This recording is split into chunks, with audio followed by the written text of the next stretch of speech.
systems have to fail for stuff like this to happen.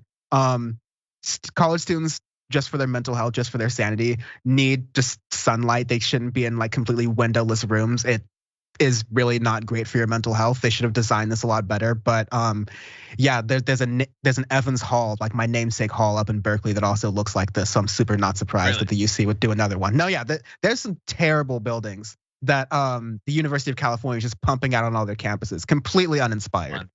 That's a different show. That's a different show. We'll have pictures next time. Okay, we are rapidly running out of time, and there is one more story. The story that has taken over the internet so far this week. So why don't we jump into this video? Oh, that is true. Yes, we do have a poll. Okay, we have a poll. Would you want to live in the windowless dorm at UC Santa Barbara? We have some answers for you available at tyt.com/polls. Yes, of course, you wouldn't mind. Maybe you dream of living on Mars and this is what it would be like. Absolutely not. And for some reason, we've indicated that is the choice that will graduate. They have the hat. Anyway, or yes, if it was cheaper, if it made it less expensive to go to college, which by the way, I'm sure it will not. I don't think you're gonna get a refund for it, but you can go to tyt.com/polls and answer. We'll give you the results tomorrow. Now that said, we have one last story for you, so let's jump into this video. We're moving on to dairy, which is right there. We started seeing everything going up. Grocery prices went up. Gallon of milk was $1.99. Now it's $2.79. Well, when you buy 12 gallons a week times 4 weeks, that's a lot of money. That's what. So milk has taken over the internet, and it's because of the video that you just saw and a tweet that accompanied it from Brianna Keilar at CNN saying, quoting from this piece, saying a gallon of milk was $1.99. Now it's $2.79. When you buy 12 gallons a week, four times a month, that's a lot of money. Okay, so a lot of people had a problem with the amount of milk that this hypothetical family was being talked about. Now, I hate this news report, but I want to be very clear about why and what I don't hate. My problem is not with the family at all, even though that seems like a lot of milk. They have a lot of kids. They have some biological, some adopted, some fostered. They go through a lot of food. That's not the problem, but there are problems here that I want to talk about really fast. Dan, had you seen this story going around? No, but I love the way the clip begins, where it's just like, that's the milk, that's there. Yes. So look, this is CNN that's focusing on the situation of a family, which they don't normally do. That's why they're normally bad. They don't care about people who have to, like struggle to pay for food. They've now done that, but they are still finding ways to be bad. And here is how. So they have taken the situation and they're pushing a message that this is inflation that is screwing over this family and presumably screwing over so many families, when almost any other focus of this story would have been more applicable to people's actual experience. So first of all, for the vast majority of people, the numbers that are given are not accurate. People like NYC Southpaw have pointed out that milk has not been $1.99 in America, not on official registers, for something like a quarter century. And you can go to the actual numbers and find that out. So the numbers are a little bit messed up. That isn't the part of this that really interests me. But how about this? How about they could have talked about, as Meredith Shiner says, instead of making it about inflation, which has added maybe 6 cents to the cost of a gallon of milk, they could have talked about the expanding the child tax credit to make it permanent, or the fact that SNAP benefits were slashed during the Trump era. All of these programs that would help families like that to be able to buy milk as well as other foods. They could have talked about that, but that's not really a critique of Biden. They wanted to focus on that. They could have talked about, as Gabagool points out on Twitter, the fact that agribusiness cartels have manipulated the price of foods, including milk, for a very long time. That picture right there is of one farmer dumping in one day 250,000 pounds of milk into a manure lagoon because they had too much and they wanted to keep the price up, so they've gotten rid of it. So that's something you could focus on. You could also focus on, as AOC says, something about maybe supply chain, labor, and healthcare complications that cause certain products to become more expensive, rather than just inflation, which is a very tiny portion of this entire thing. Anyway, very briefly, I apologize, Dan, we're running low on time, but I'm hitting you with this milk. What do you think?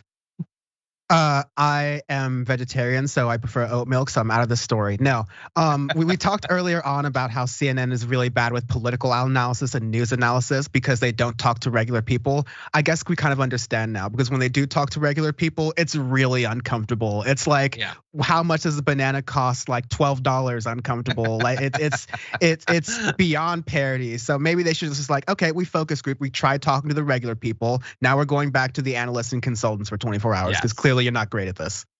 100%. And look, I find this to be compelling, but again, it is not about the family. They are not the bad guys. Please don't mock the family. It is CNN having an opportunity to actually show how desperately in need of help the American people are. But then you'd have to talk about what could potentially be done, and CNN doesn't really want anything to be done. Anyway, that is unfortunately all the time that we have. We're actually over. Dan, it is always a treat to have you here. Until next time, where can people listen to more of your thoughts about a variety of topics? Follow me on Twitter at Dan from the Web for too many of my thoughts on a variety of topics. And then youtube.com/Dan from the Internet. Thank you, John. You're the best. Take care.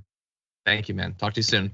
Everybody out there, definitely go to the community tab of our YouTube channel, youtube.com/The Damage Report, to vote for our community garbage person of the week. We want to see how high we can get that number. There's a lot of garbage, clearly. So let's figure out which you'd like to choose. There's a lot coming up. You got Indisputable, you got Rayvana, you got the Power Hour, and you got a whole bunch of fun. So don't go anywhere. But until next time, stay safe out there, stay sane out there, and I'll see you soon.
Welcome. It's Indisputable. I'm your host, Rashad Ritchie. We got a lot on the agenda today. Breaking down news of the day, TYT contributor, former Ohio State Senator. We have Senator Nina Turner. And joining me in the bullpen, Jim Sedlak, who will debate with me. And I know it's two guys debating reproductive rights, okay? But listen, I am going to represent you all very well. I guarantee it, okay? That will be the debate today. Top story of the day. The jury has been selected to determine the fate of three white men who killed a young African-American named Ahmaud Arbery. This happened down in South Georgia. Brunswick is the location. 11 of the jury members are white. Only one is black. I want to remind you of what happened. This is graphic. Here it is.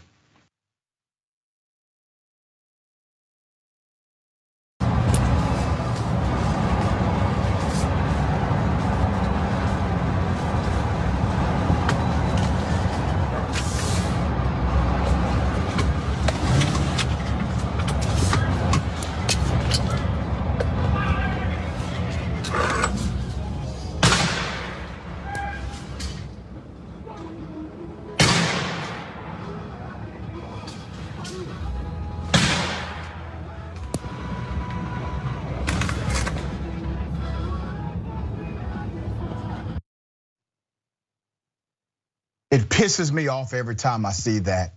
Righteous indignation comes up inside of me. That was a murder, okay? They hunted him down and they killed him. And then they recorded it. Now, some people are saying, well, thank goodness for the recording because we have the video evidence. I want you to understand why they were recording it. He was there to record, yes, but he was there to record because they were going to review it over and over and over again amongst themselves and their racist cohorts. That is exactly what they were going to do, okay? Now, these three men have been charged with murder and rightfully so. Let's put up a picture of the father-son duo, the McMichaels, and also the guy named William Roddy Bryan, the man recording. All of them have been charged in the death of Ahmaud Arbery. The jury has only one black person. Only one black person was served on the jury that will be tasked with determining whether three white men accused in the killing of Ahmaud Arbery committed murder or not. Let me give you some background because this gets deep. The jury selection process reached its conclusion in the case on Wednesday. The trial is set to begin at 9 a.m. on Friday, following 2 weeks of jury selection process. Now, the jury will be composed of 11 white people and one black person. After defense lawyers for Gregory and Travis McMichael and William Roddy Bryan successfully struck 11, count that, 11 of the remaining 12 prospective black jurors in the final pool serving on the jury. Now, let's put up a picture of our dear brother who has been murdered by these POSs, okay? See, he deserves better than that. That young man right there who was simply jogging in a community, jogging while black, he deserves better than what he's getting. He deserves justice, full justice. Now, you mean to tell me that out of the remaining 12 black people, only one of them could serve on this jury? Only one. Even the judge said it seemed discriminatory. Let's get it. The judge said the attempts to strike the prospective black jurors en masse appeared to involve, dare I say it, intentional discrimination. Now, after a judge says something like that, you just have to think, okay, all right, cool. You understand what's happening here, Judge. I'm glad you said that. You understand systemic bias, racism, race identity politics inside of the courtroom. You know what's happening here. You see what the defense is trying to do good. I'm glad you said something, Judge. And then the judge says something else. After admitting that the practice does seem discriminatory, the judge then said that he would not reseat them, talking about the jurors, because the defense offered, and I quote, legitimate non-discriminatory, clear, reasonable, specific reasons to strike each individual juror. So here's what he's saying. He said, yeah, I know it's racist. He said, yeah, I know exactly what they're doing. But hey, they cited some fancy ass statutory language here. I mean, what can I do? My hands are tied. I'm only the judge. Statement from Ben Crump. Ben Crump said, and I quote, after being hunted down, cornered, and shot for being a black man in a white Georgia neighborhood, Ahmaud Arbery is again denied justice. His killer's fate will be decided by nearly all white jury after defense attorneys denied 8 potential black jurors. Even the judge acknowledged there appears to be intentional discrimination in the panel.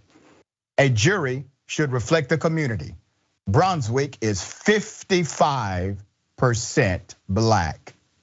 So it's outrageous, said Crump, that black jurors were intentionally excluded to create such an imbalanced jury in a cynical effort to help these cold-blooded killers escape justice. Systemic bias, routine racism, normative in the judicial system. So much so that the judge acknowledges it and doesn't do a damn thing to change it. Senator Turner, what are your thoughts? It's chilling. I mean, it is just chilling. Running out of adjectives to describe this, at least in a PG form. You know, the Supreme Court ruled, about 85 years ago, I think is linked to the Scottsboro boys case of 1932, where 9 black boys were accused of raping 2 white women. As the story goes, it turned out to be a flat out lie, but not before their lives were disrupted and destroyed. Yeah. But it was because of that case that the Supreme Court ruled that not having a black representation on juries was unfair. Yep. And here we are in 2021, same stuff, different day. I mean, I am marveled by, in a negative way, how something like this could happen in 2021. And to your point, Doc, about the judge acting as though he is helpless, he is not helpless. That's right. Wearing the robe, he's in full control. He controls the court. So he's wrong too, and he's complicit. 100%. Judge, you're complicit. Damn right, all the way, all the way. Okay, here's another situation, the politics of it all. Let me take you to Senator Joe Manchin. This happened to Senator Joe Manchin not too long ago, brought a lot of joy to me.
Damn right. They want to live and I want them to live, Senator Manchin. Now, here's the thing. There are people already saying, oh, these young people are out of line. These young people need to find a better way to protest. If protest does not make somebody uncomfortable, damn it, it is not a protest. Protest is meant to make you feel uncomfortable. It is meant to inconvenience you on some level. If protest made everybody comfortable, I dare say it's not a protest at all. So go for it. Stop his car, pause his movement, agitate him. You will not be silenced. Your voices will be heard. Now, here's what we did not see. We didn't see any violence. We did not see any threats of physical violence. We heard people chanting, young people. The voices chanting, "We want to live." Now contrast that to a school board meeting at Trumpites, okay? Now you have a problem with these young people, but you have no problem with parents at a school board meeting saying that they are going to kill people who are engaged in a political process. Sounds ironic and hypocritical to me. Let me give you some background to Senator Joe Manchin and his latest tactic to be adversarial to progress in America. So Senator Joe Manchin said on Wednesday that he will not vote to overrule the Senate parliamentarian during the upcoming debate on Democrats' social and climate spending bill. No surprise there. But I want to bring your attention to the person behind the curtain. Let's put up a picture. You know her? Of course you don't. Nobody really does. Her name is Elizabeth McDonough. She's the parliamentarian since 2012. Nobody elected her. She was given that role by a guy named Reed. I'll give you some background. People might be all excited about something now. This is what Manchin told Fox News. It might not even fit in the bill because on our side it doesn't fit. It doesn't come within the rules of reconciliation, Manchin told Fox News. What is the role of the parliamentarian? Because damn, it seems like you got a lot of power there, Liz. What's the defining parameters of your job? Well, here it is. To advise, not control, not even manage, not oversee, nor have authority over. To advise the presiding officer, I'm gonna get into who the presiding officer is in a minute. To advise the presiding officer on how to respond to inquiries. Wait a minute, your job is literally to tell somebody how to respond. That's your job. Not to respond, but to give someone some advice on how to respond. It's starting to get very clear. Okay, to advise the presiding officer on how to respond to inquiries and motions from senators, including the sergeant at arms, will restore order in the gallery. The role of the parliamentary staff is advisory, and the presiding officer may overrule the advice of the parliamentarian. Who's the presiding officer? The Vice President of the United States, who is in fact the president of the US Senate by way of US constitutional mandate. See, they don't want you to know that part because that puts pressure back. That puts pressure back on the Biden administration and specifically Vice President Kamala Harris. I'm just breaking down facts here with receipts, okay? But they want you to blame Joe Manchin. Hell yeah, I blame Joe Manchin and I blame them too. Senator Turner, am I off basis here? You are all the way on. You done ran past first, second, third, and heading home, baby. You put a grand slam out there. I am amening, wiggling in my seat. Can't wait to jump into this conversation. Just tell it like a TIS, like it is. That is exactly what you are doing. And it is infuriating how some of the most powerful people in the world want to feign powerlessness. They are not powerless, they are powerful. The thing is, they don't want to use that power to lift the poor, the working poor, and barely middle class in this country. And I have more respect for them if they just go and say it. And as the songwriter wrote, ain't no future in your fronting. And that's all they're doing right now. They are fronting and they're hiding behind their parliamentarian, which her advice is non-binding, as you just laid that out too. It is only advice, and they can choose to adhere to that advice or not adhere to that advice. But they getting it all in. They getting the cake and they eating it too, because they want to adhere to her advice, hide behind that, and absolutely manipulate the American people. 1975, look it up. Nelson Rockefeller overruled the parliamentarian. Done deal. There's precedent here. Okay. Jamarion, you remember this story. Jamarion Robinson was shot 76 times. We talked about this a few days ago. A federal agent has been arrested as well as a local police officer in the state of Georgia. 76 times. This guy, unarmed, was shot, okay? According to the Fulton County Sheriff's Office, The officers who are indicted were booked and released on Wednesday morning. Let me remind you of Jamarion Robinson and his mother. Now, from day one in Atlanta, in the metropolitan area, I've been with this family. That mother has kept this at the forefront of the district attorney's office. A new DA got elected. I'm going to tell you how that changed things. Let's put up a picture of the two accused killers. Now, let me tell you who these guys are. Haynes is an assistant chief inspector with the US Marshal's Office, Southeast Regional Fugitive Task Force. Hutchins, a Clayton County police officer who was working as a task force officer with the US Marshal Service at the time of the incident. I need to remind you again, he was shot 76 times, unarmed, in an apartment building. They have now both been charged with murder, okay? Let me recap. July 28, 2016, Robinson was inside of an apartment when a fugitive task force made up of local law enforcement and federal authorities arrived. At the time, a US Marshal Service spokesperson said officers were attempting to serve warrants on Robinson from Atlanta Police and Gwinnett County Police. He was 26 years of age, shot 76 times. The Georgia Bureau of Investigations turned its investigation over to the Fulton County DA's office. Well, the DA's office used to be under the leadership of a guy named Paul Howard.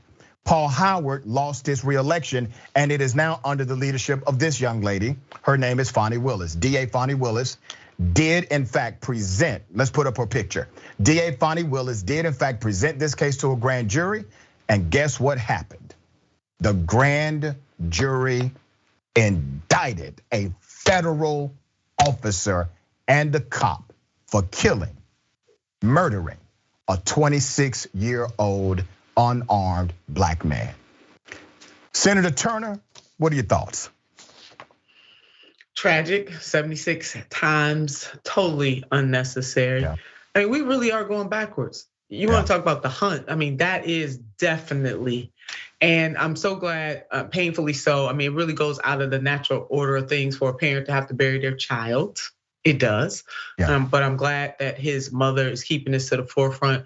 And thank God for a DA that's going to present the facts in a very compelling way to a grand jury to seek justice. Because we know it does matter who you elect. If you don't have the right DAs, things can go totally the other way. So when I think about criminal justice reform or reform of the justice or the judicial system, it's from top to bottom. It's not just the frontline officers.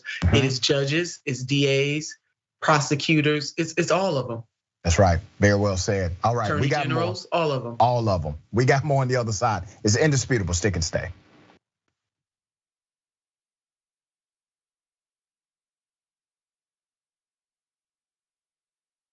Hi, my name is Aaron Wysocki, and I'm the Director of Content Distribution for the Young Turks. And I'm excited to find out how you discovered TYT. I'm gonna start with Nasty Habits. They said, my brother turned me on to it. He's been a longtime viewer and Wolfpack volunteer. I'm a boomer veteran of the 60s demonstrations against the Vietnam War and for civil rights. My politics have not changed due to my advancing years. If anything, I've moved further to the left, as have most of my friends. Thanks for watching Nasty Habits. Derek G said, I found it by originally searching for Bernie, but it took a while soul searching for me to realize I was actually a progressive. I actually just joined both TYT and the DSA. I'm on disability and recognize that we need safety nets in this world because anything can mess you up and knock you to the ground. And not to mention corporations don't want to do anything but make a profit for themselves. I'm a computer guy. Before I got disabled, I ran a small computer repair business. When I couldn't find a job, I also worked tech support for a major internet provider at one point. Thanks for watching, Derek G. Cameron M. from the TYT community says, a targeted advertisement during the Sanders 2015 primary season. It was the first news show that I watched and did not make me feel like I'd rather be pulling out my own teeth. I get distressed and anxious from propaganda. Another one from Christopher M. from the TYT community says, I probably found TYT on MSNBC. I do remember Bernie mentioning it. I was pulling for Bernie in 2016 when I was working. I always went on nights, working 6-7 days a week, not much time to do anything else, work, sleep, and repeat. Hi, my name is Leah, and I support Cenk and the awesome team here at TYT. April Dawn said, I actually just searched progressive news, and TYT was one of the first results. So I tuned into the main show that day, and Anna, who will be the first of many times, said the exact words I was thinking. I knew I found a new home right then. My name is Nick, and I work with the marketing and PR department here at TYT. Jedi from the TYT community said, the damage report at the beginning of the pandemic. In hindsight, it must have been YouTube algorithms. I never really looked up shows before. Mostly DIY, skill researching Star Wars, and online shopping. Once news hit in January last year, every day we weren't in lockdown or even acknowledging the problem grew concerning by the day. Considering I had never even heard of TYT before, even with all the YouTube I watch, I have never seen a single thumbnail before until I started searching for news about coronavirus. I watched for months, amazed by the amount of content and depth. Little did I know TDR is but the tip of the iceberg, and TYT was claiming me like I was the Titanic. I never used Facebook before. I created an account and posted one picture, and that was my profile since 2008. My agitation at Trump's administration trying to undermine the warnings of every credible medical professional in the world grew daily. I started using Facebook to vent my frustrations at the health risks. You can actually track my attention to politics with my Facebook posts. While I never used it before, I now use it as my activist journal, and I might have had something to say almost every day since the beginning of 2020. I don't know how effective it is, but I will say this, the number of likes I get does not reflect the number of people that actually read my posts. I won't say all my friends read them, but I was surprised to find out that people do read them.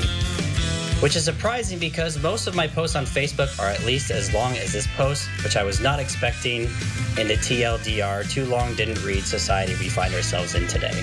Is that progress? I guess.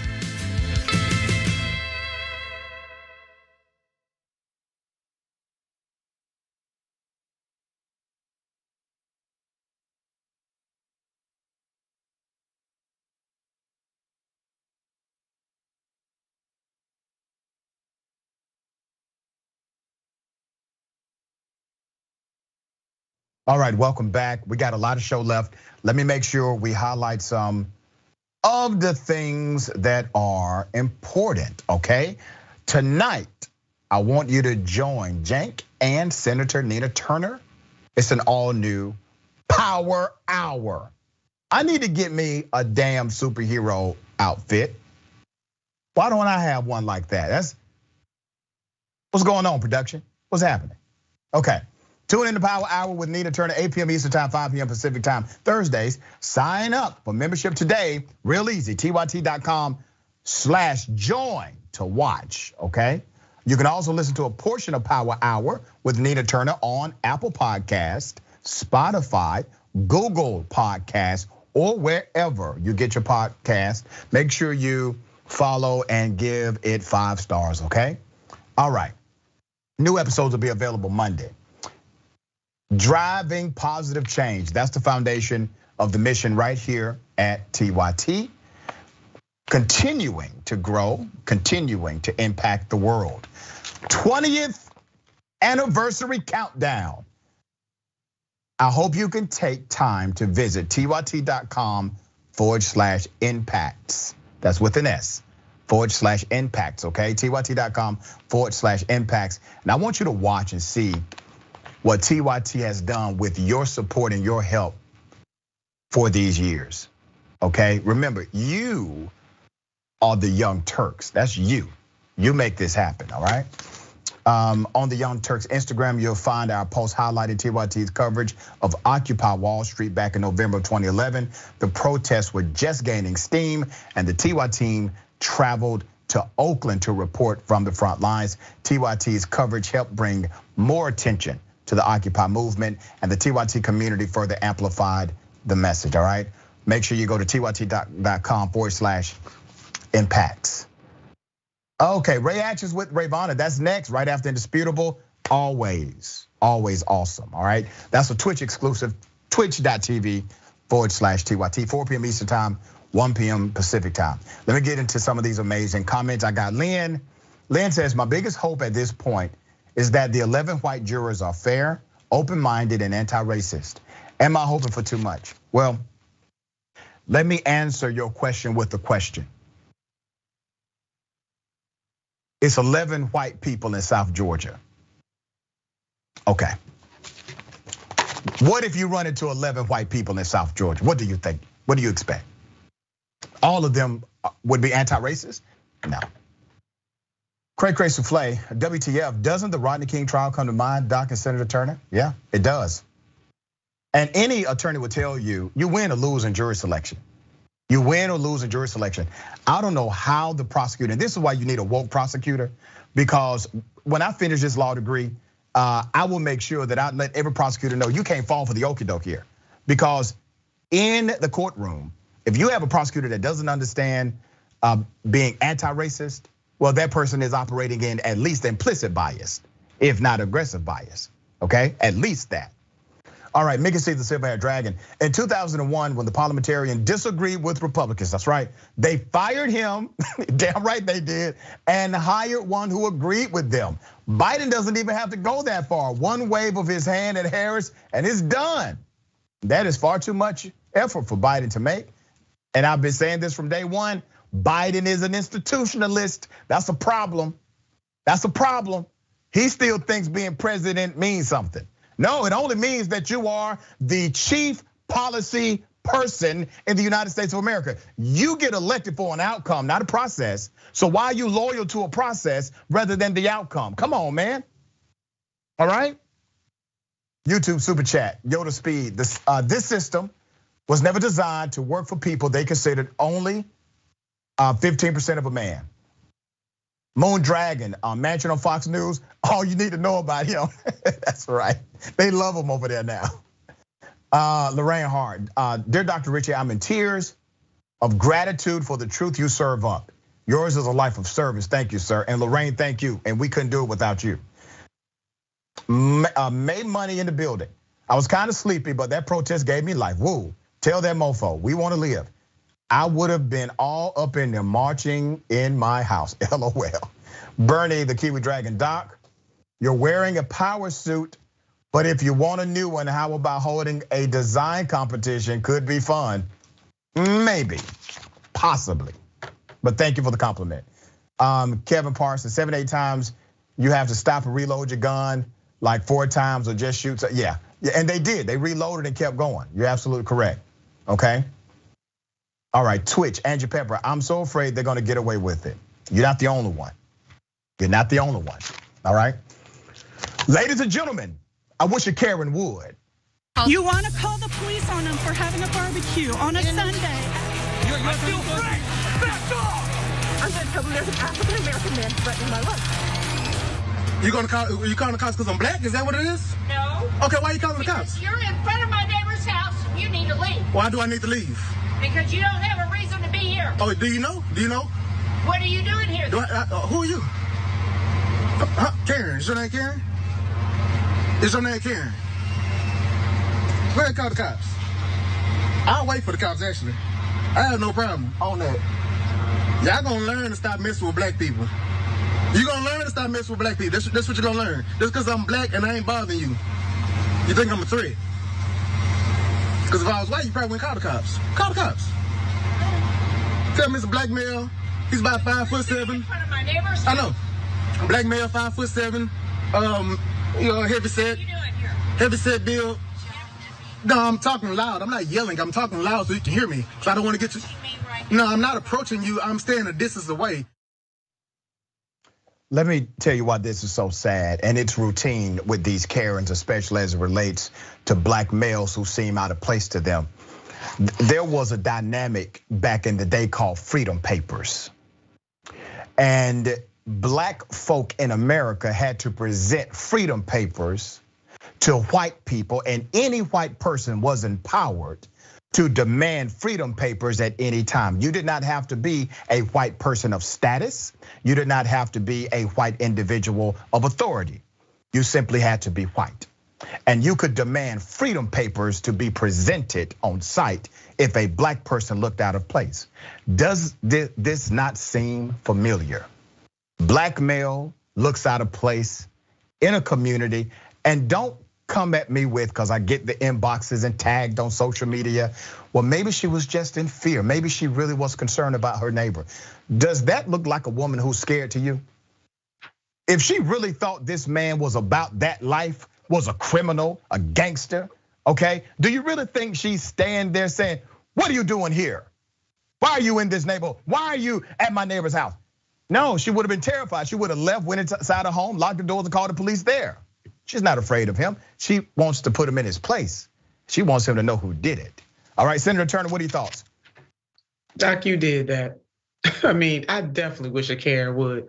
All kinds of things are going through my head right now. I love when he said, you're gonna learn today. You're gonna learn today. This day, you're gonna get that lesson. But you going back in history, people need to understand that there is a connection to the past, the present, and also the future. And not just with those the freedom papers, but a white person could say they don't believe them or they're not real.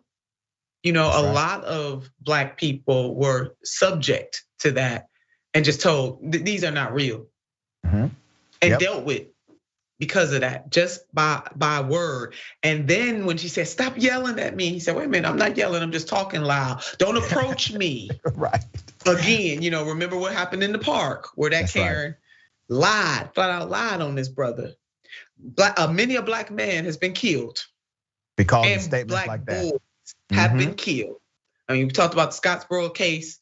Emmett Till is another example of that in the 50s, not that long ago. Hello, somebody. So these actions have repercussions and consequences that could literally get a Black man killed. And that's why we highlight them here. It's a reflection of society. It's truth. It may not be glorious, but it's true. All right, I got something for you. All right, this is really interesting.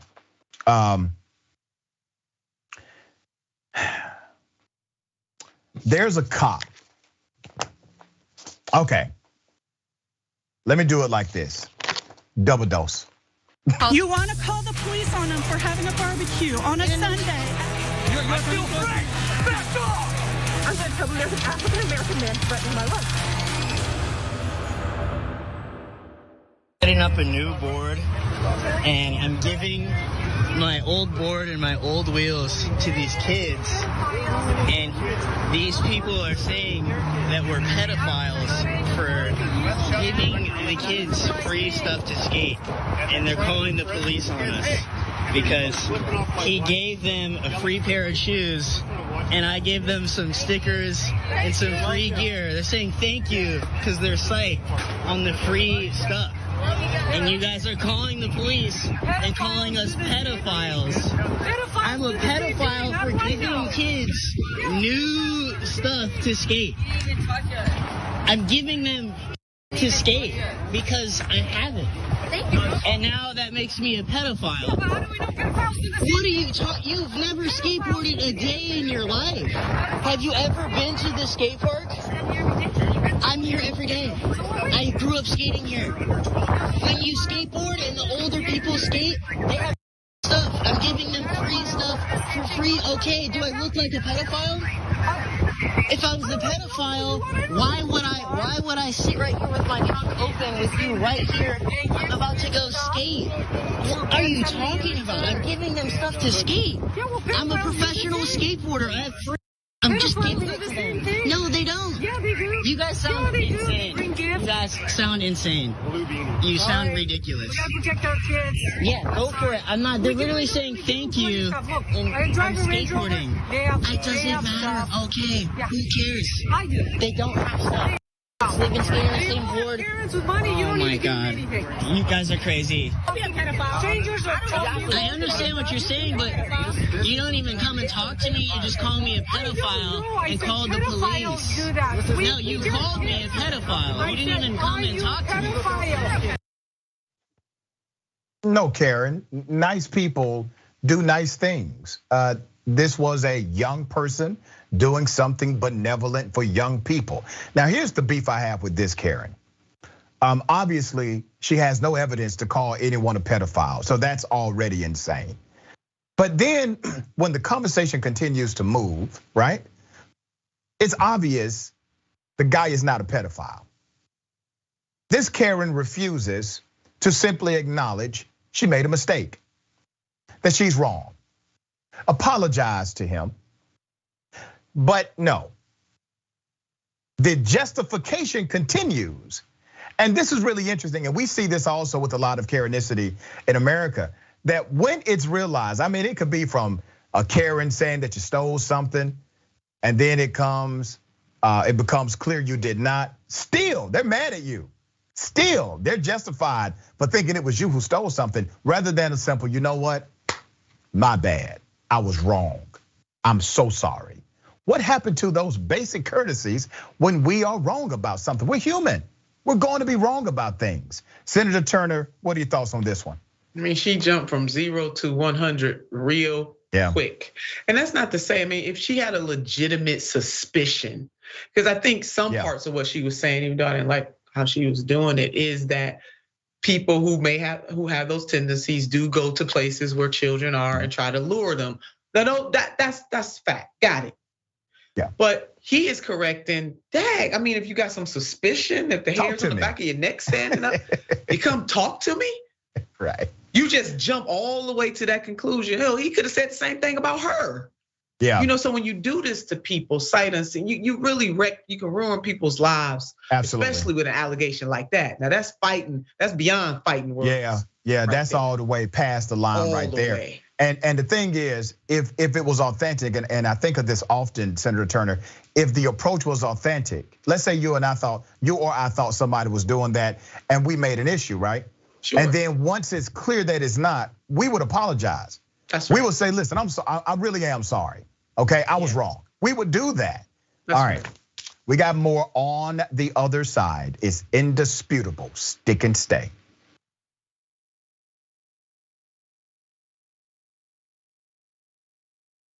You're about to watch some behind the scenes footage of the Young Turks. Ooh. Now these are partial videos. If you want to get all of them, you become a member, go to tyt.com/join, and you'll get all the behind the scenes of me, Anna, John, JR, a little bit reality show like, tyt.com/join, and enjoy this. You know what you're seeing behind me? Jersey, hold. Watch me flip this camera. However I flip it. Do I flip it like this? No, I just took a picture. I'm bitsing right now. What? Behind the scenes. Oh, okay. For members? I don't have my face on. She doesn't have her face on, folks. Oh, that's JR's ass right there. You can't take 5 minutes off, can you? No, I can't, Johnny. Bye. I said it was live stream, but I was lying. It's not a live stream. It's just for members. Bitsy, this is my cat. You know what his name is? Kiki Cat. Animals are innocent. Control room and the insanity is obviously there. Right now, as you can see, I'm directing or tech directing. I'm so happy to be here. This is what like a Labor Day beard looks like for Jank. Man, you're a Young Turks viewer if you recognize me like this. Oh, thank you. You are the one person in my life I would love to meet. What's going on, guys? This is a Bitsy or a BTS or behind the scenes with Hassan Piker, AKA Woke Bay. Oh, hi, I didn't see you there. I have finished my show, The Damage Report, and now I get into a really awkward time of the day. When I'm sitting, the control room is right there. So I can see Bart. And this is the Pittsburgh office, by the way. Referred to often as the boiler room. You see how it's ripped? Is it super unprofessional to wear that at a business meeting? Or am I like cool, rebel? I just finished doing the power panel and I'm fired up. What do you do for TYT? Not a whole lot. If you're frantically tweeting at us that something's broken, thank you, because I'm fixing it. And thank you for being a TYT member. Super last thing, because there's always got to be a super last thing. Oh, that was disastrous. This has been behind the scenes, behind the scenes. Welcome to Indisputable. I'm your host, Dr. Rashad Richard. We got a lot happening today. And what do we do on this show? We tell the truth. You know why we tell the truth? Because the truth is simply indisputable. Rashad, great to be here. Congratulations on the new show. And I gotta let everybody know that Rashad and I go way back. Here's the pattern that we see in all of these Karen stories. They think they own stuff they do not own. Now, where does that come from? I don't know, maybe slavery. Maybe they think they should still own black people. This is what happens when Karens weaponize the police.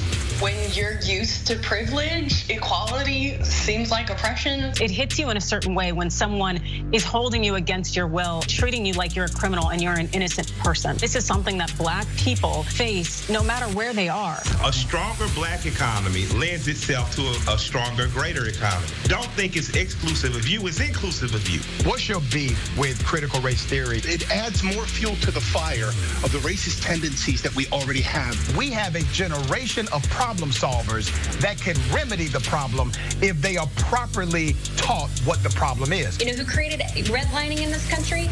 It was the white liberal. I don't give a damn who created it.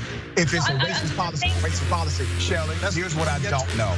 I don't know. See, there you go filibustering, brother. You're scared of this truth, but you're gonna get it, though.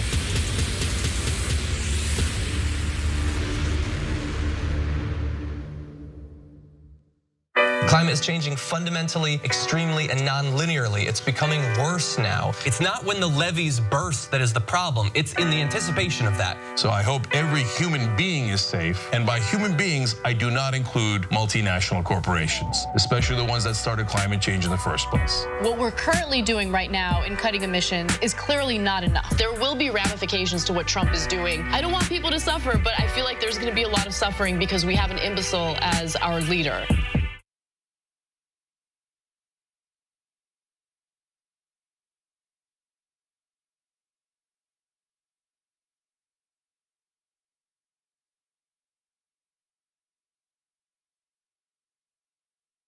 Yep, welcome back. We got a lot of show left. All right, let me read some of these amazing comments. Architect, skateboarders are often freedom fighters. Worst case scenario, Dragon says, should I sing it again? He's just a skater boy. She says, see you later, boy. He wasn't good enough for her.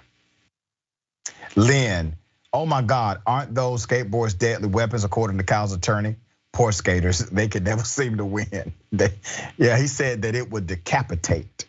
I mean, if I were a jury member, I would say, okay, see, damn it, you're going too far now. Okay, you overplayed your hand here. YouTube super chat, Vitingale says, thank you for that education, Doc. Freedom Papers, yep. All right, Donald Simmons. Reminds me of when these kids were playing stickball in the back parking lot of my job. I gave the youngest some tips on his swing and he hit a home run. His dad called the cops on me and said I was drunk. I'm sorry for laughing, man. I know that had to be a bad experience, but it's kind of funny. Obviously, you survived, okay. Paul 33. Karen been calling the cops on skateboarders ever since it was invented. Yeah? All right, Donald James, XXX. Karens will never die, just multiply. Yeah, somebody needs to do a comedy skit on that. That'll be a great comedy skit. Phoenix 32778. Where is this? He asks if her name is Karen. I love it. Yep. Jax Drax, this Karen is the true threat. With a phone call and a lie, she could end this man's life. Exactly, that's why we highlight him. All right. This is a really tough story. Imagine there's a police officer or narcotics cop who planted evidence on 15 black men, said they were dope dealers. Come to find out, he didn't even plant real drugs on them. He planted brown sugar and said it was heroin. This is a true story. Let me take you to the city of Raleigh. Narcotics officer named Omar Abdullah was fired from the Raleigh Police Department on October 28th, weeks after it was announced that a group of 15 men received $2 million, 15 black men received $2 million in a settlement from the city as part of a federal civil rights lawsuit. Here's more background. The group named this one cop, Abdullah, and the city of Raleigh in the suit and alleged the now former cop wrongly arrested them between December 2019 and May 2020 for heroin trafficking. Damn, that's a serious charge. This was based on the claims of an informant who said the men had sold him the drug.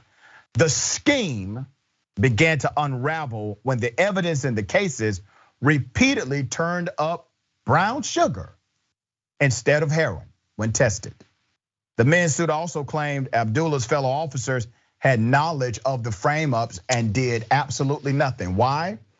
Because the policy is correct. You know, it's written. You can't set people up. You can't frame folks and be the police. That's against the law. The policy is written, but culture eats policy alive every day. And so the culture prevailed, at least momentarily. Abdullah repeatedly paid informant Dennis Williams Jr. to provide officers with information about heroin dealers, but reportedly brought forward cases that were full of holes. Some of the evidence included videos and audio recordings of drug buys with critical clips missing, and a substance that lab tests revealed never was drugs at all. Even going as far as planting some of the fake dope himself. That's according to the lawsuit. According to attorneys representing the plaintiffs, the men served a combined 2.5 years. They got real jail time over some damn sugar and corrupt ass cops. 2.5 years in jail before their charges were dismissed. Among many other negative impacts on their personal lives, in some cases, men continued to linger in jail for months, even after the lab test proved that it was not heroin, but in fact sugar. Many plaintiffs lost their jobs. Now here's your ripple effect. Many plaintiffs lost their jobs, missed birthdays and funerals. Others had their homes and children investigated by Child Protective Services. And others were unable to continue to pay their bills and were forced to move during the COVID-19 pandemic. That's according to the attorney. Neither Abdullah nor any other Raleigh officer has been charged in the scandal. So they're playing that game they play where they don't want to give us the picture, let us know who these people are. And so I play a game back with them. Put up this picture. That's the DA. The DA of Wake County, Lauren Freeman, has refused to prosecute the case as of now. So here's what we're going to do. We're going to make sure Ms. Freeman is famous. Yes, that's Ms. Freeman. She has corrupt cops under her watch as the DA. It is known, the city is aware, and there is no prosecution. The DA needs to prosecute. Senator, what are your thoughts? Amen, first of all. This officer was thirsty, stupid, and unfit. Yep. Totally unfit. His partners or the people around him, complicit, so they all must answer. Because if you know that the person that you're with is doing wrong, you have an obligation to stand up, speak up. And then did they get $2 million a piece? Yeah. Or is that 2 million combined? I think it was combined. Well, they need $2 million a piece. Yeah. For this, and even that is not enough. And I'm glad you put up the DA's picture, but Doc, can I add some other pictures to that? Go on and flash the mayor's picture and the police chief the next time you go around this. All of them. All of them. Yeah. They gonna learn today. To quote a brother. That's right. They gonna learn. Who just told somebody they gonna learn today. They gonna learn today. All right. This guy's a doozy. He's a QAnon influencer. Let's just put his picture up first. Let's put his picture up. Okay. He looks exactly like this story sounds, okay? Now, he's a QAnon influencer who accuses high-ranking Democrats of being pedophiles. That's his thing. He's a radio guy, a broadcaster, and he's always talking about Democrats and pedophiles. Well, we did some digging. Come to find out, he is a convicted sex offender himself. He implies that violence on school city officials, he implies that being violent is acceptable on school city officials as it relates to vaccines and masks, okay? His name is David Toady Skinny. That's what he goes by, all right? Toady Skinny was also the owner of a YouTube channel that had thousands of followers until that platform purged channels, espousing the dangerous QAnon conspiracy theory following the January 6th attack on the US Capitol. In his videos, Tony Skinny calls for Democratic politicians in DC to be taken out at gunpoint, alleges children are being trafficked, and claims Hillary Clinton, Bill Barr, and others have been convicted of treason and sentenced to hang. Okay, here's some video. And I'm going to point out to you some inconsistencies which prove that sleepy, creepy, quid pro quo, chomo Uncle Joe is not the President of the United States. Children in school as young as 5 years old have been taken aside by school officials, told not to divulge what is going to happen to their parents, and they are being given the Fauci ouchie. Now, I'm not going to go into what I would do if I was the parent of one of these children. It wouldn't involve talking or protesting in front of a school board, if you get my drift. Well, according to your papers, you're not allowed to go to a school board because you're a convicted sex offender. The 70-year-old is a convicted sex offender, a level 3 convicted sex offender, according to the New York Sex Offender Registry, meaning that he is at high risk of repeating offenses and a threat to public safety. That registry categorizes him as a sexually violent offender. What was he convicted of? Back in 1999, of coercing an 8-year-old boy into sexual acts 3 years earlier. Vice News asked Trent about his criminal past, and he told them in a statement, I am an enemy of the deep state. I did what General Flynn did. He pled guilty to a crime that he did not commit.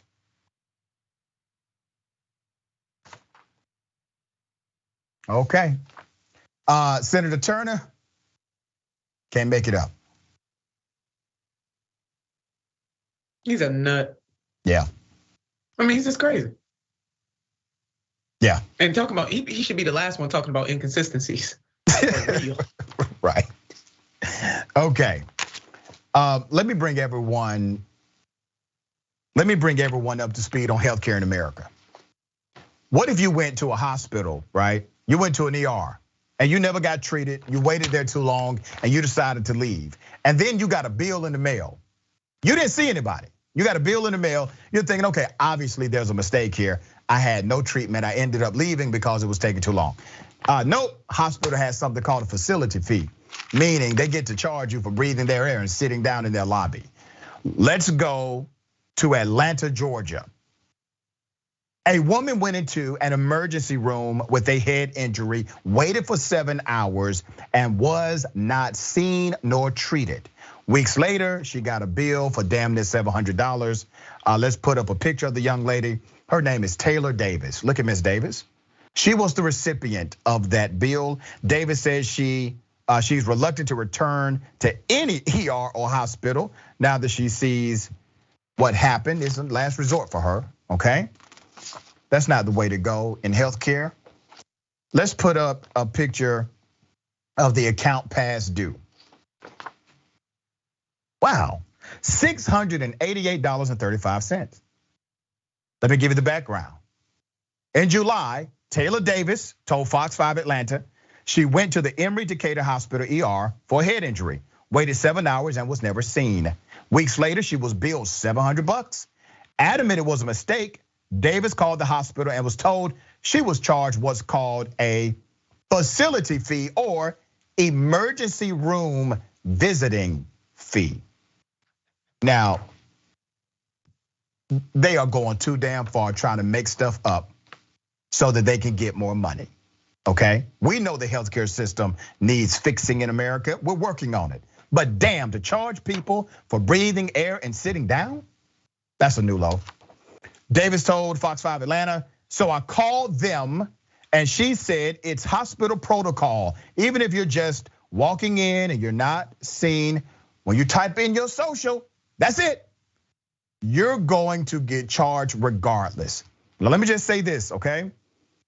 I know a lot of great people that work in a lot of great hospitals. Good people work there, save lives every day. But damn it, I need hospitals to have more integrity than the neighborhood dope dealer, because a dope dealer won't charge you if they don't give you something. I'm just keeping it 100. All right. Kaiser Health Now News reports that this is often called provider-based billing, and it allows hospitals that own physician practices and outpatient clinics to bill separately for the facility as well for the physician services. In 2009, when this bill was granted, one billing consultant calculated the fees could provide an additional $30,000 annually per physician for hospitals. Okay, so they're looking into the matter. It's under investigation by Emory, but this should not be a thing at all. Am I right, Senator? Absolutely, it's a damn scheme. Let's call that what it is, a scheme. They are scheming people in the worst moments of their lives, because usually when somebody goes to the emergency room, they're not going there to play tiddlywinks. They go in there because something is serious in their lives. This hospital should be ashamed of itself, and definitely we should be ashamed about the commodification. This is what the commodification of healthcare gets you, sisters and brothers and family and friends. And as for the $700, Doc, she sat there for 7 hours, right? Before she finally said, I can't sit here no more. Yeah. Hell, they need to pay her $700. Damn right, they owe her money at the end of that deal. They owe her money, absolutely. But back to a policy item, why is this even happening? Why did the calculation even become real, right? Well, it's because we have classified profit over people in almost every aspect of the American existence, including healthcare. Insurance companies are not in the business of your health, they're in the business of your profits. Hospitals are as well. And that's why there has to be a fundamental shift, and not only how we do business in the United States of America, especially in relationship to healthcare, but also what we focus on as who we are. Who are we as a country, right? So we'll see. We'll see what happens with the investigation. Maybe the policy would change, hopefully. All right, Senator, always good having you on Indisputable. How can people follow you? My pleasure, Doc. I can't wait till next week. We need to go on and protest that hospital and say, we want to live. We want to live with our money. Yeah. All right. Rebel HQ, TYT contributor, make sure everybody checks that stuff out. Your show, you're just killing it. Sis, we're so thankful for all that you do, all right? I'm trying to keep up with you. Oh, come on now. It's iron sharpens iron, that's how it works. Oh, amen to that. All right, we'll talk next time. Hey, we got more. Bullpen is next, stick and stay.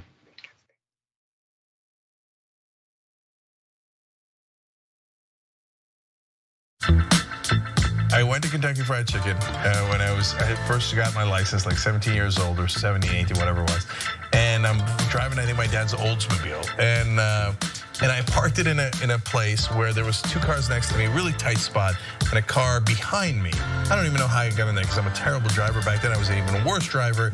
And on the roads I'm okay, but in parking spots, I have terrible spatial reasoning and I'm a mess.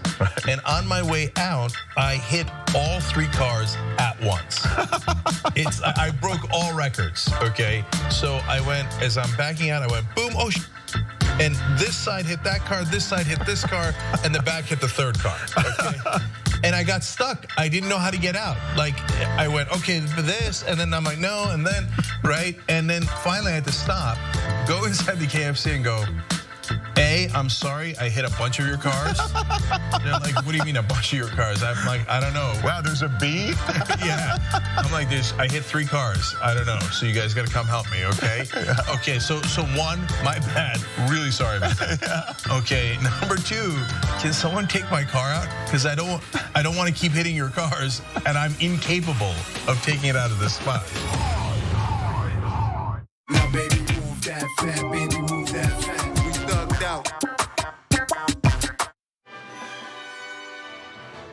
Hi, I'm Brett Ehrlich with Breaking News with Brett Ehrlich. This is Breaking News with Brett Ehrlich. Hi, Brett Ehrlich here. According to EPA head Scott Pruitt, climate change is not happening. He cited a meme on Facebook he saw. When pressed to back up this source, he said it must be accurate because the watermark said it was made by a scientist. So, your move, Truth.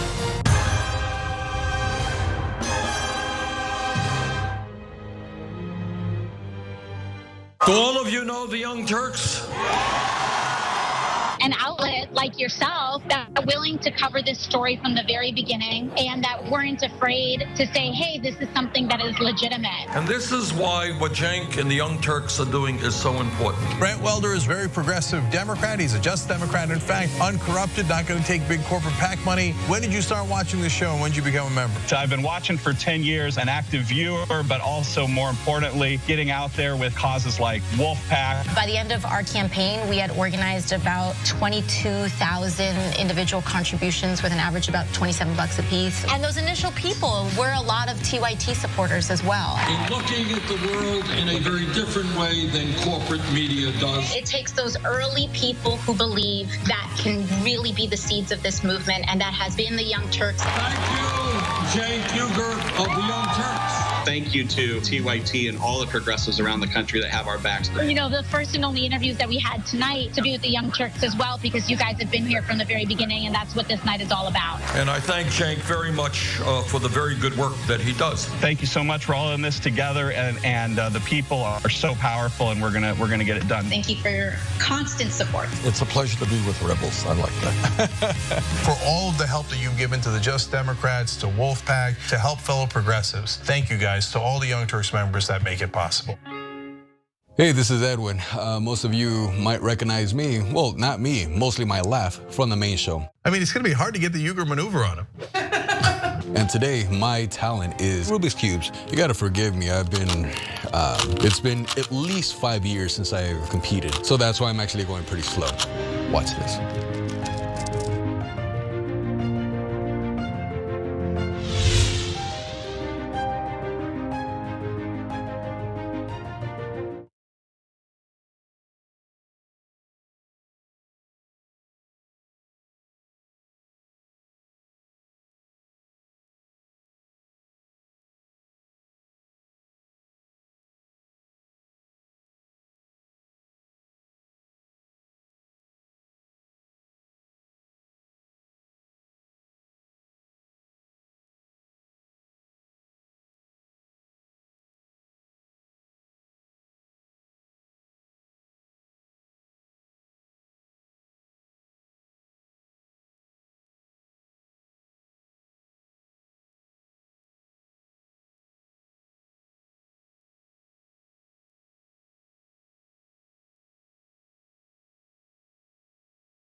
Welcome back. Okay, we got a lot of show left.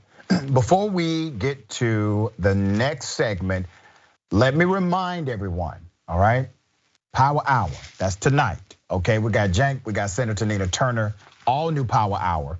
Tune into Power Hour with Nina Turner, 8 p.m.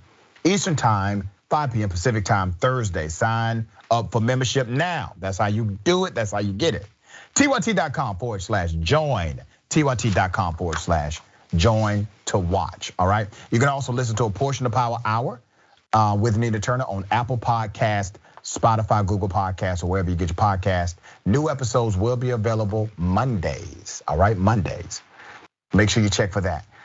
TYT is about impacting the broader world around us, and we've been doing that for 20 years.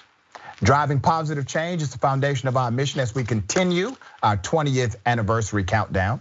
I hope you can take the time to visit tyt.com/impacts so you can see what TYT and you have achieved over the past few years.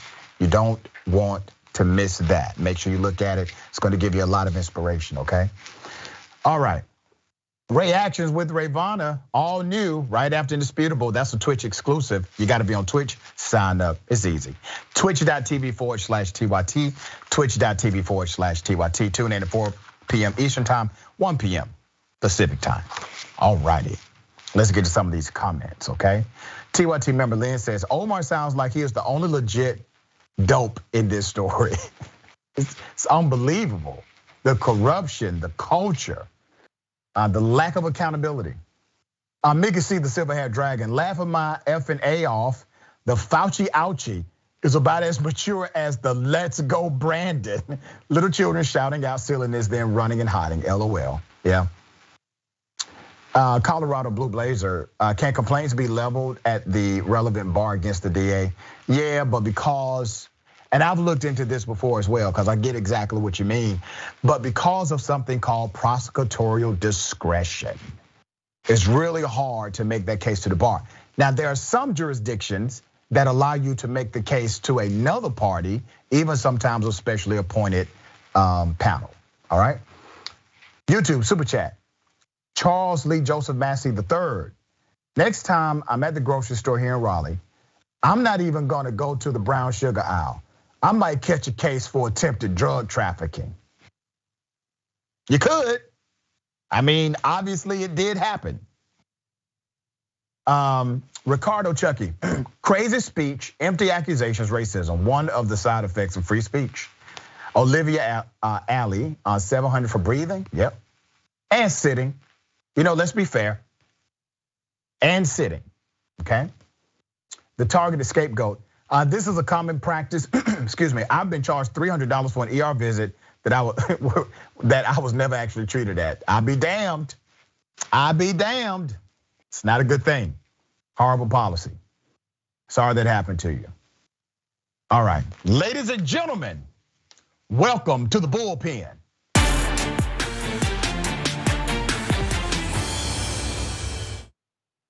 Yeah, this should be interesting. In the bullpen today, I have Jim Sedlak, Executive Director of American Life League. Now, we are going to talk about Planned Parenthood and reproductive rights. I find it kind of silly that two guys are talking about this, but you know, it is what it is. He is considered to be a recognized expert on Planned Parenthood. Jim, good day, welcome to Indisputable. Well, thank you. It's great to be on with you. Absolutely. I don't want to presume what you know or believe about reproductive rights in America or Planned Parenthood for that matter. So I will ask you to give us your thoughts, your sentiment as it relates to those items. Well, we're one of the things that we do is to fight Planned Parenthood. We believe that Planned Parenthood brings a lot of problems with it to wherever it goes. Planned Parenthood itself is an organization that pushes three philosophies. One is uninhibited sexual activity. The second is population control. And the third is eugenics. And those philosophies don't belong in the United States or anywhere else in the world today. And we don't want them in our communities. And they had 938 clinics in our communities back in 1995. We've got that down now to 563, but we want to get rid of the whole 563 and do away with Planned Parenthood. You know, it's really interesting you say that. Do you believe Planned Parenthood, do they do anything, in your opinion, that is necessary for a society to operate safely? Not that other people don't already do plenty of. Well, other people also do what Planned Parenthood does as it relates to the things you do not like. But you are not on the show today talking about those organizations. You're only talking about Planned Parenthood. So I would like to submit to you that Planned Parenthood is such a massive organization that 1 out of every 5 women in the United States of America, they have relied on Planned Parenthood for something. That's a big number. Over 90% of what Planned Parenthood does has nothing to do with the beef you all have with Planned Parenthood. I would imagine you have no issue with STD or STI testing. Am I correct on that? No, you're not correct. You have an issue with people getting tested for a sexually transmitted infection? No, we have an argument with Planned Parenthood putting itself out as the one that's doing the testing. You don't want them to do it. When in fact, it is Planned Parenthood's products that cause a lot of the problems and cause the STDs problem. All right, so let me go down your rabbit hole here. So you're not against testing for STIs, you're just against Planned Parenthood being the provider for that test because you believe Planned Parenthood somehow creates it in the first place. So they're giving people STDs or STIs? Well, what happens is Planned Parenthood promotes a lifestyle for young people, particularly teenagers, that encourage them to get involved in sex. And we know, for example, that cervical cancer, one of the main causes of cervical cancer is early sexual involvement in multiple sexual partners. That's really interesting. That's the kind of lifestyle that Planned Parenthood puts forward. Okay. Planned Parenthood, go ahead. Do you advocate for protection? We advocate that they abstain from sexual activity. Oh, that'll never work. That's what everybody ever tells me, but you know what? Yeah. It can work. Yes, actually, I was. You're still a virgin? I was a virgin when I got married. That was 53 years ago. Damn. Right. All right, man. You missed out on a lot, brother. All right. Well, let me say this to you. Planned Parenthood, in addition to what you all have a beef with, they also do life-saving cancer screenings.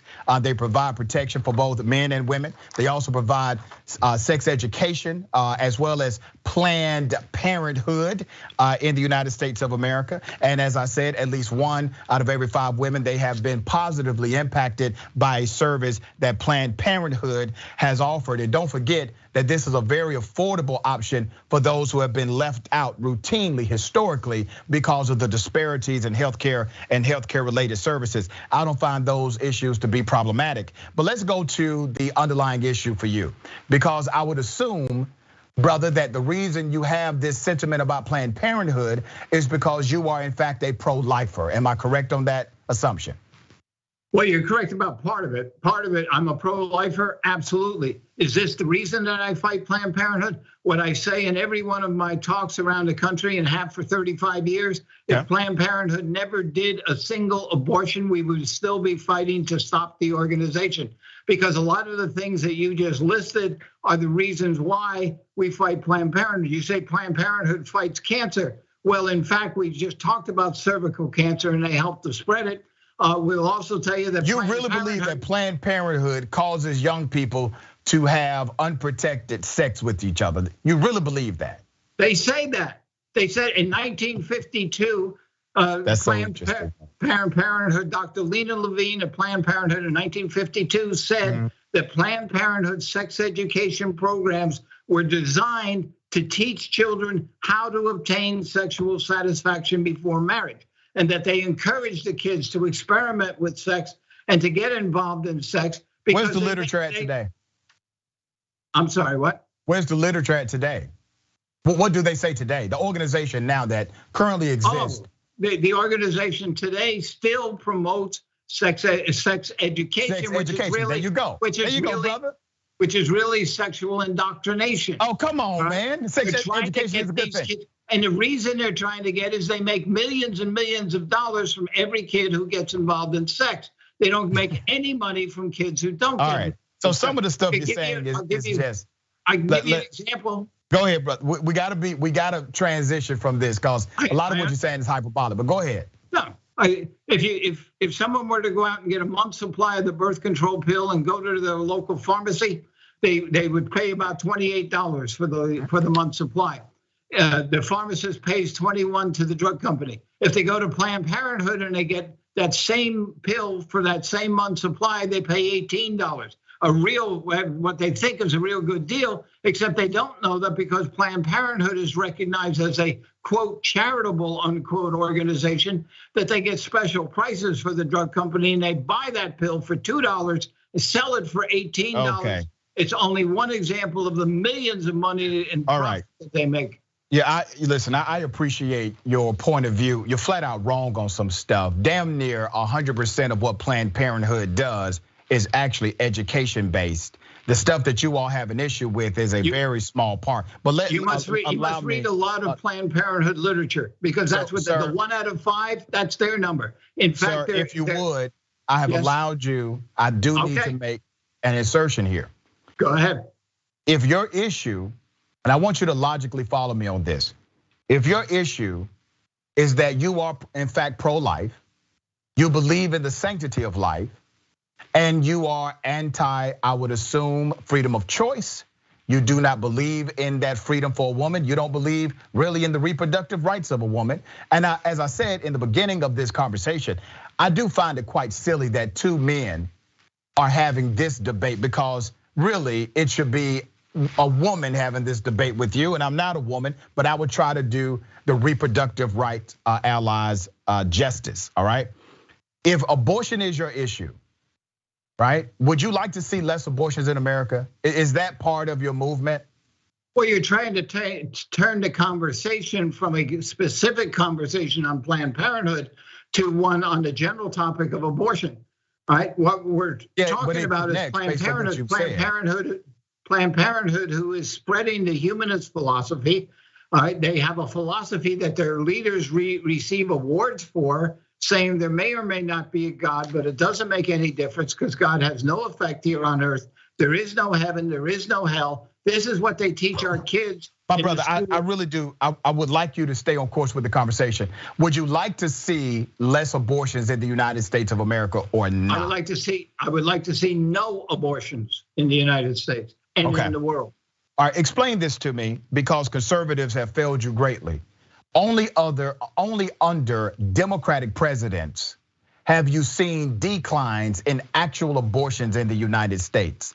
Under Republican presidents, the numbers have either remained the same or they increased in the United States. Well, that's because under the Democratic presidents, the money that is spent on providing the abortifacient contraceptives, so-called contraceptives, to kids and to young people that kill the babies after they're created, but in the womb so that they don't get counted because nobody knows how to count them when they die in the womb. Because let me ask you this. Okay, so that's what you count also as abortion, all right? So let's go there. Let's go there then, okay? Because that's not the statutory language of abortion, but that is your personal belief. So we'll go with that. Where do you derive this personal belief from? Is it a biblical basis for your belief or something else? No, it's science. I got involved in my degree is in physics. I got involved in the pro-life movement because I read a book called The Tiniest Humans, was written by Dr. Lejeune and Professor Riley, who pioneered RH factor transfusions in the uterus, and they wrote a book about their patients. And their patients were babies in the womb, and it was such a compelling scientific book that's how I got involved in the pro-life movement. I said, these are human beings in the womb and they're being killed. We've got to stop this. That's how I got involved. So that's your point of view. Do you believe that under certain cases, such as let's say rape or incest or molestation, that an abortion would be appropriate in that scenario? Absolutely not. You don't kill a child for the crime of the father. I mean, you just don't do that. We don't do that anywhere in society. Why would we? So you agree. Well, first of all, you do understand people will have a good fundamental base argument that a human being is not a developing fetus. So people would disagree with you on that socially and multiple ways, even religiously. They may disagree with you based on their interpretation of scripture. But the issue, go ahead. I would tell them to look at the Carnegie stages of human development, which has been used by biologists for decades, that describes every phase from the moment of fertilization. The stage 1A is when the sperm enters the egg. From that stage on, the Carnegie stages scientifically describes the human being in the womb. And it's not an idea, it's not a hypothesis, it's not a belief, it's scientific fact. This is so remarkable. I find cats like you really, really insensitive to the reality of rape victims and victims of molestation and incest, because even in your dogmatic belief system, where there's plenty of disagreement among scientists and others, you will still be so insensitive and so inappropriate as to say that those who are victims of a crime, children who had choice taken away from them, should be victimized again by the choice taken away from them to bring it to term. That doesn't seem as if that's adverse to the life that's living already right here. Well, if you've had my life experiences where a lot of women who have been raped and have had the abortion or have not had the abortion came up to me and said, thank you for being here. Thank you for helping me just not to have the abortion, because things are much better in my life now because I didn't have the abortion. And other women who come up and say, why weren't you there when I had my abortion? The abortion brought more trauma on me than the rape did. This is what I deal with all the time. Listen, man, you can't cite actual stats. You're citing the microcosm of your personal experiences, and I don't even know if you tell them the truth or not. Well, the stats sounds quite silly to me. But I will tell you this, based on conversations I've had with rape victims on my radio show and other platforms, not one of those rape victims who got pregnant said they regret having the abortion because they did not want to carry the child of their rapist. You got to understand that, right? Well, if you would like to talk to the women that I talk to, I certainly can make a phone call and arrange to have as many as you want come on your show and tell you exactly. But the issue is a policy issue, sir. The issue is an issue of policy. You may have some women that you talk to that say, you know what, I'm glad I did it, or I regret doing it. Okay, that's their personal experience. But based on policy, would you rather have a policy that says you're forced to have a child even if you're raped as a child? You want that policy in America? I want the policy in America that we recognize every human being's life, and that once Well, what about the human being that got raped? We deal with her and provide her what she needs, but we don't kill her baby. She needs a choice, sir. Provide her with a choice in the policy that says, you know what? If you want to have this fetus aborted because you were raped, molested, it was a case of incest, whatever it may be, she should have a choice, at least in that narrow definition of what you believe, right? Well, we can't give choice to everybody for everything. Women. So women or young ladies who nature has given the choice to should not have the choice based on your policy. Perfect world. Not once they're dealing with another human being. Why do you think? Do you believe in God? Do I believe in God? Yes. Why do you think God did not make you with the ability to have a baby? Why? Well, God has his reasons for doing everything. A woman is completely different than a man. All right. So don't you think since God or nature is better? Whatever you believe in, God, nature, supreme being, the great energy, whatever you believe in, don't you find it ironic that many times as men like yourself, and I don't mean to be brute here, but you're an old white guy. You don't find it ironic that old white men are the ones typically saying what a woman's right should and should not be as it relates to their reproductive health? Well, I'm only second in charge here. My leader is Judy Brown, a very, very good woman. And most of the leaders in the pro-life women in the pro-life movement are women. Yeah. All right, I'm sure you had some of them on your show. Sure, before. Absolutely have. Right. Now, so, my producers are saying we got 5 minutes. So let me ask you this. You believe in God, you're a man of faith. What do you think the Bible says about abortions? I think the Bible probably doesn't mention abortion because it was pretty much unthinkable. But the thing here is you seem to put a lot of facts, a lot of emphasis on statistics. You quoted all those statistics in the beginning. Where do those statistics come from? They come from the Center for Disease Control. The Center for Disease Control. Some come from the CDC and others came from Pew Research. And I have a couple other sources here, and I'll be happy to provide you with that information. But let me go back to my original point about scripture, because if you're a man of faith, you need to know exactly what the scripture says, right? No, let's talk about Planned Parenthood. It doesn't believe in the scripture at all. But you do. You see, here's the thing.